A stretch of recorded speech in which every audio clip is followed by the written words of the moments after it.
हरे कृष्णा हरे कृष्णा। ओम नमो भगवते वासुदेवाय। ओम नमो भगवते वासुदेवाय। ओम नमो भगवते वासुदेवाय। ओम अज्ञानतिमिरान्धस्य ज्ञानाञ्जनाशलाकया चक्षुरुन्मीलितं येन तस्मै श्रीगुरवे नमः। नमो विष्णुपादाय कृष्णप्रेष्ठाय भूतले श्रीमते भक्तिवेदान्तस्वामिनिधि नामिने। नमस्ते सारस्वते देवे गौरवाणी प्रचारिणे निर्विशेष शून्यवादी पाश्चात्य देशधारिणे। जय श्री कृष्ण चैतन्य प्रभु नित्यानंद श्री अद्वैत गदाधर श्रीवासादि गौर भक्त वृंद। हरे कृष्ण कृष्ण कृष्ण हरे हरे, हरे राम राम राम हरे हरे। ഹരേ കൃഷ്ണ. ശ്രീ ശ്രീ രാധാ ഗോവിന്ദ ടെമ്പിൾ ഇസ്കോൺ മാംഗ്ലൂരിന്റെ ഭഗവത്ഗീത ക്ലാസ്സിലേക്ക് എല്ലാവർക്കും സ്വാഗതം. ഹരേ കൃഷ്ണ. എല്ലാവർക്കും പ്രണാമം. അപ്പൊ നമ്മള് ഇന്ന് 17ാമത്തെ അധ്യായം ശ്രദ്ധാവിഭാഗങ്ങൾ അല്ലെ, അധ്യായം 17 അതല്ലേ നമ്മൾ എടുക്കേണ്ടത്. ഇന്നലെ 16ാമത്തെ അധ്യായം നമ്മള് ഇത് പഠിച്ചു. ദേവാസുര ഭാവങ്ങൾ കണ്ടു. ദൈവികമായിട്ടും ആസുരികമായിട്ടുള്ള സ്വഭാവങ്ങളെ കുറിച്ചൊക്കെ പറഞ്ഞു. 26 ദൈവിക ഗുണങ്ങളെ കുറിച്ച് കണ്ടു. പിന്നെ അസുരിക സ്വഭാവത്തെ കുറിച്ച് ഭഗവാൻ കുറെ പറഞ്ഞു അല്ലെ. പിന്നെ ഭഗവാൻ പറഞ്ഞു ഈ അസുര സ്വഭാവത്തിലുള്ളവരെ ഒരിക്കലും അവർക്ക് എന്ത് സാധിക്കില്ല, അവർ അസുര യോനി തന്നെ ജന്മം എടുത്തോണ്ടിരിക്കും. അവർക്ക് ഭഗവാനെ കുറിച്ച് അറിയാനുള്ള അവസരം ഉണ്ടാവില്ല എന്നുള്ളത് നമ്മൾ കണ്ടു അല്ലെ. അപ്പോ ഭഗവാൻ എന്താ ഇവിടെ പറഞ്ഞത്, ദൈവിക ഗുണങ്ങള് നമ്മൾ വളർത്തിയെടുക്കേണ്ടതാണ് എന്നുള്ളതാണ് നമുക്കവിടെ മനസ്സിലാക്കാനായിട്ട് സാധിച്ചത്. അസുര സ്വഭാവത്തിലാണെങ്കിൽ നമുക്ക് ഭഗവാൻ അറിയാനായിട്ടുള്ള അവസരം നമുക്ക് കിട്ടുന്നേ ഇല്ല എന്നുള്ളതാണ് നമ്മൾ കണ്ടത്.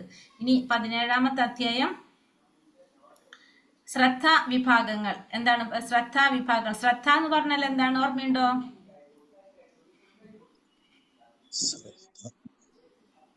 ശ്രദ്ധ എന്ന് പറഞ്ഞാല് വിശ്വാസം. അപ്പൊ വിശ്വാസം നമ്മുടെ വിശ്വാസത്തിനനുസരിച്ച് ഓരോരുത്തർക്കും ഓരോ വിശ്വാസം ഉണ്ടാവും അല്ലെ. ആ വിശ്വാസത്തിനനുസരിച്ചാണ് നമുക്ക് എന്ത് വരുന്നത്, നമ്മൾ ഓരോ ദേവന്മാരെ ആരാധിക്കുന്നതും ഒക്കെ ചെയ്യുന്നത്. നമ്മളെ വിശ്വാസങ്ങളാണ്. ഈ ഗുണങ്ങൾ ഉണ്ടാവും. ഈ ഗുണങ്ങൾ നമ്മളെ സ്വാധീനിക്കും. ആ സ്വാധീനത്തിന്റെ അടിസ്ഥാനത്തിൽ നമ്മുടെ സ്വഭാവം വരും, പ്രവൃത്തി വരും, വിശ്വാസവും വരും. ഇതൊക്കെ എന്തിന്റെ അടിസ്ഥാനത്തിലാണ് വരുന്നത്? ഈ ഗുണങ്ങളുടെ അടിസ്ഥാനത്തിൽ തന്നെയാണ് ഇത് വരുന്നത്. ശ്രീ ശ്രീ രാധാ ഗോവിന്ദ് കി ജയ്, ശില പ്രഭുപാദ് കി ജയ്.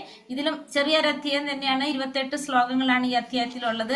ഇതിൽ 1 മുതൽ 7 വരെയുള്ള ശ്ലോകത്തിലെ ഒരാളുടെ ഗുണങ്ങൾ അയാളുടെ പ്രവർത്തനങ്ങളും വിശ്വാസവും ആരാധനയും നിർണ്ണയിക്കുന്നു. അപ്പൊ ഇവിടെ പറഞ്ഞത് തന്നെയാണ്, ആ ഗുണങ്ങൾ സ്വാധീനിക്കുന്നതനുസരിച്ചാണ് നമ്മുടെ പ്രവൃത്തി വരുന്നതും വിശ്വാസം വരുന്നതും ആരാധന വരുന്നതും. പിന്നെ 8 മുതൽ 10 വരെ 3 ഗുണത്തിലുള്ളവരുടെ ഭക്ഷണത്തെക്കുറിച്ചും 11 മുതൽ 13 വരെ 3 ഗുണത്തിലുള്ളവരുടെ യജ്ഞത്തെ കുറിച്ചും 14 മുതൽ 19 വരെ 3 ഗുണത്തിലുള്ളവരുടെ തപസ്സിനെ കുറിച്ചും 20 മുതൽ 22 വരെ 3 ഗുണത്തിലുള്ളവരുടെ ദാനത്തെ കുറിച്ചും 23 മുതൽ 28 വരെ ഉപസംഹാരം, അതായത് ഓം തത്സത് എന്നതിനെ കുറിച്ചുമാണ് പറയുന്നത്. ഇപ്പൊ 28 ശ്ലോകം 6 ഭാഗങ്ങളായിട്ടാണ് തിരിച്ചിരിക്കുന്നത്. നമുക്ക് ഒന്നാമത്തെ ഭാഗം നോക്കാം. 17ാമത്തെ അധ്യായത്തിലെ 1ാമത്തെ ഭാഗം, ഒരാളുടെ ഗുണങ്ങൾ അയാളുടെ പ്രവർത്തനങ്ങളും വിശ്വാസവും ആരാധനയും നിർണ്ണയിക്കുന്നു. അതാണ് 1ാമത്തെ ഭാഗത്തിലെ 1 മുതൽ 7 വരെയുള്ള ശ്ലോകത്തിൽ പറയുന്നത്. അർജുന ഉവാച. ഫസ്റ്റ് ശ്ലോകം. ഓം നമോ ഭഗവതേ വാസുദേവായ. അർജുന ഉവാച. യേ ശാസ്ത്രാവിധി മുത്സൃജ്യ യജന്തെ ശ്രദ്ധയാന്വിതഃ തേഷാം നിഷ്ഠാ തു കാ കൃഷ്ണ സപ്തമാഹോരജസ്തമ.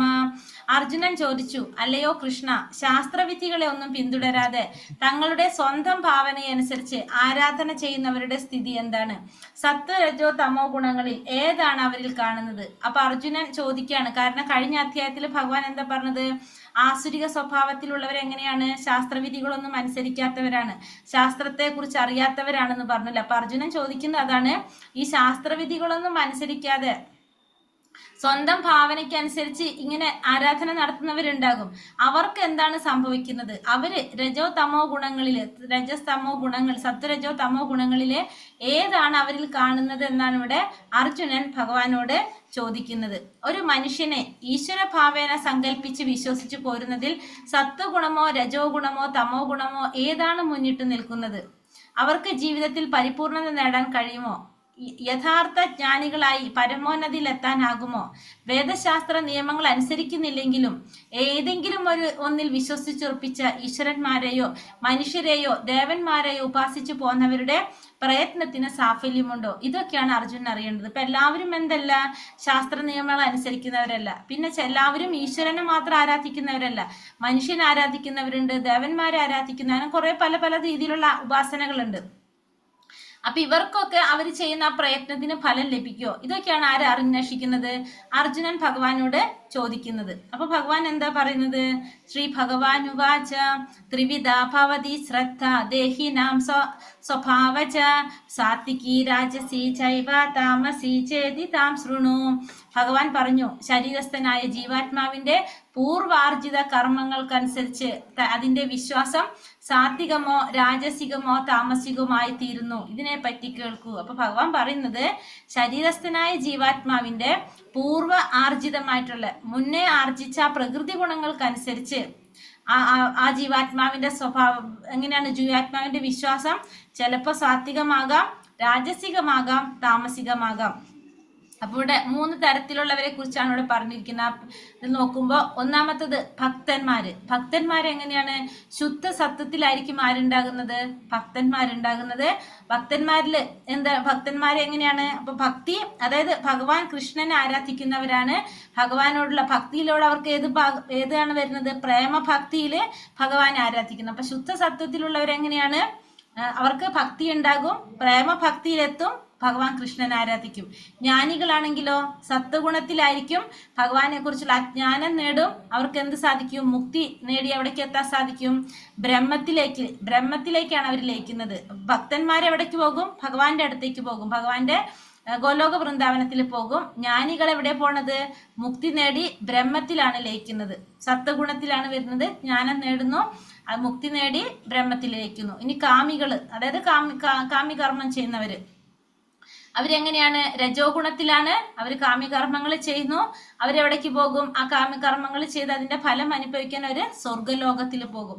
അപ്പൊ ഈ 3 കൂട്ടര്, ഭക്തനുണ്ട്, കാമിയുണ്ട്, ജ്ഞാനിയുണ്ട്. ഇതിൽ ഏറ്റവും ശ്രേഷ്ഠരാരാണ്? ഭക്തന്മാരെവിടേക്ക് പോകും? ഭഗവാന്റെ ലോകത്തേക്ക്, ഗോലോക വൃന്ദാവനത്തിലേക്ക് പോകും. ജ്ഞാനികള് ബ്രഹ്മത്തിലേക്കും, കാമികള്, അതായത് കാമ്യകർമ്മം ചെയ്യുന്നവര് ദേവന്മാരുടെ ലോകത്ത്, സ്വർഗലോകത്തിലേക്ക് പോകും. പ്രകൃതിയുടെ ഒരേ പ്രത്യേക ഗുണത്തിലുള്ള അന്ധവിശ്വാസം കൊണ്ട് ആർക്കും പരിപൂർണത നേടാൻ കഴിയില്ലെന്നർത്ഥം. വിശ്വാസിനായ ഒരു ആധ്യാത്മിക ഗുരുവുമായി സംവസിച്ച് സശ്രദ്ധമായും ഉയർന്ന ഗുണനിലവാരത്തിലേക്ക് സ്വയം ഉയർത്തപ്പെടാം.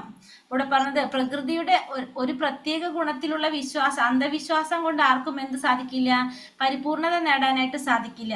വിശ്വാസിനായ ഒരു ആധ്യാത്മിക ഗുരുവുമായിട്ട് സഹവസിച്ച് സശ്രദ്ധമായിട്ട് ഉയർന്ന ഗുണനിലവാരത്തിലേക്ക് സ്വയം ഉയരാനായിട്ട് സാധിക്കും. എങ്ങനെ? ഒരു ഗുരുവിന്റെ സഹായത്തോടെ. അല്ലാതെ പ്രകൃതിയുടെ ഒരു പ്രത്യേക ഗുണത്തിലുള്ള വിശ്വാസം കൊണ്ട് ആർക്കും എന്ത് സാധിക്കില്ല? പരിപൂർണത നേടാനായിട്ട് സാധിക്കില്ല. നമുക്ക് എന്ത് വേണം? ഒരു വിശ്വാസിനായ ഒരു ആധ്യാത്മിക ഗുരുവിന്റെ സഹവാസം വേണം. അങ്ങനെ ശ്രദ്ധയോട് കൂടി നമുക്ക് ഉയർന്ന ഗുണത്തിലേക്ക് ഉയരാനായിട്ട്, സ്വയം ഉയരാനായിട്ട് നമുക്ക് സാധിക്കും. സത്വാനുരൂപ സർവസ്യ ശ്രദ്ധാ ഭവതി ഭാരത ശ്രദ്ധാമയോയം പുരുഷോ ശ്രദ്ധാസ ഏവ സഹ. വ്യത്യസ്തമായ പ്രകൃതി ഗുണങ്ങളിൽ സ്ഥിതി ചെയ്യുന്നതിനനുസരിച്ച് അല്ലയോ ഭാരത ശ്രേഷ്ഠ, ഓരോ വ്യക്തിയും ഓരോ തരത്തിലുള്ള വിശ്വാസത്തെ വളർത്തിയെടുക്കുന്നു. താൻ ആർജിച്ച ഗുണങ്ങൾക്കനുസരിച്ച് ജീവസത്തകളെ ഓരോ പ്രത്യേക വിശ്വാസമുള്ളവരെന്ന് പറയപ്പെടുന്നു. അപ്പോൾ ഈ പ്രകൃതി ഗുണങ്ങൾ, വ്യത്യസ്തമായിട്ടുള്ള പ്രകൃതി ഗുണങ്ങളിലായിരിക്കും ഈ ജീവാത്മാക്കൾ സ്ഥിതി ചെയ്യുന്നത്. അതിനനുസരിച്ച് ആ ജീവാത്മാക്കൾ എന്താണ്? ഓരോ തരത്തിലുള്ള വിശ്വാസത്തെയാണ് വളർത്തിയെടുക്കുക. ആ ഗുണത്തിനനുസരിച്ച് ഈ ജീവാത്മാക്കൾക്ക് ഓരോ പ്രത്യേക വിശ്വാസമുള്ളവരെന്ന് പറയപ്പെടും. അപ്പൊ ഓരോരുത്തരിലും ആ വിശ്വാസത്തിനനുസരിച്ച് വ്യത്യാസം ഉണ്ടാവും. ഗുണങ്ങൾക്കനുസരിച്ച് ആ വിശ്വാസം വ്യത്യാസം ഉണ്ടാവും.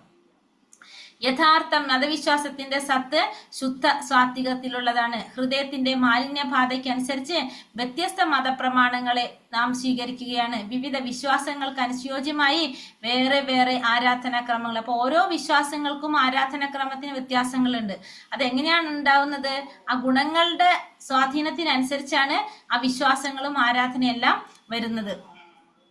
എന്താണ് ഇവിടെ പറയുന്നത്? യജന്തേ സ്വാത്വിക ദേവാൻ യക്ഷ രക്ഷാംസി രാജസ